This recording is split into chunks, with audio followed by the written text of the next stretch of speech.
Details చూద్దాం. అల్లూరి సీతారామరాజు జిల్లాలోని గిరిజన గ్రామమైన నందిగరువులో డిప్యూటీ సీఎం పవన్ కళ్యాణ్ పర్యటించారు. జనసేన పార్టీ 13 ఆవిర్భావ వేడుకలను గిరిజనగూడ మధ్య జరుపుకున్నారు. ఈ సందర్భంగా నిర్వహించిన మాటామంతి కార్యక్రమంలో గిరిజనులతో నేరుగా ముచ్చటించారు పవన్. దశాబ్దాలుగా వారు ఎదుర్కొంటున్న కష్టాలను అడిగి తెలుసుకున్నారు.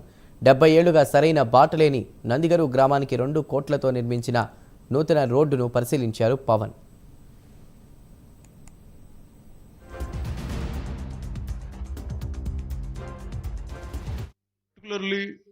పీవీటీజీ గ్రూప్స్కి ఇవ్వాలి, వారి అభివృద్ధికి తోడ్పడాలన్న ఒక్క సదుద్దేశంతో ఈరోజు వచ్చి వాళ్ళు 5 సంవత్సరాలు ఉన్నారు, ఒక్క రోడ్డు వేయలేకపోయారు. ఈరోజు మనం వచ్చి మనం దాదాపు 200 మన పార్వతీపురం ఏం చేసాం sir? How many kilometres we laid last 2 years నుంచి ఈ రోజు దాకా, ఇంకా 2 సంవత్సరాలు తక్కువ, 460 కిలోమీటర్ల పైచులకు ఇలాంటి రీచ్ అవుట్ అవుట్ రోడ్లకి వేసాం. అంటే దీన్ని బట్టి నేను ఇది మీకు ఏం చెప్తానంటే, ఇంకా వేయాల్సిన రోడ్లు చాలా ఉన్నాయి, నీళ్లు ఇవ్వాల్సిన నీటి కనెక్షన్లు చాలా ఉన్నాయి, పిల్లలు స్కూల్స్ ని కొత్తగా పెట్టాల్సిన అవసరాలు ఉన్నాయి, ఒకటిగా సమస్యలు అనేకం వస్తూ ఉన్నాయి.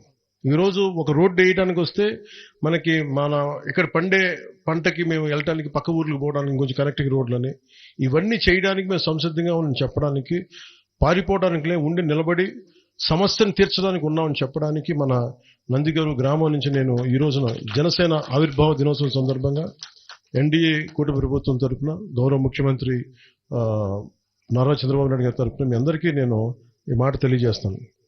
అలాగే మీరందరూ, నేను మీ చేత జేజేలు ఎప్పుడు కొట్టించుకుంటానంటే, మీరు వచ్చే ఎన్నికల్లో మమ్మల్ని దిగ్విజయంగా గెలిపించండి. ఈసారి పాడేరు వాళ్ళకి ఇచ్చారు, అరకు వాళ్ళకి ఇచ్చారు, ఈసారి ఎన్డీఏ కూటమిని దిగ్విజయంగా గెలిపించండి.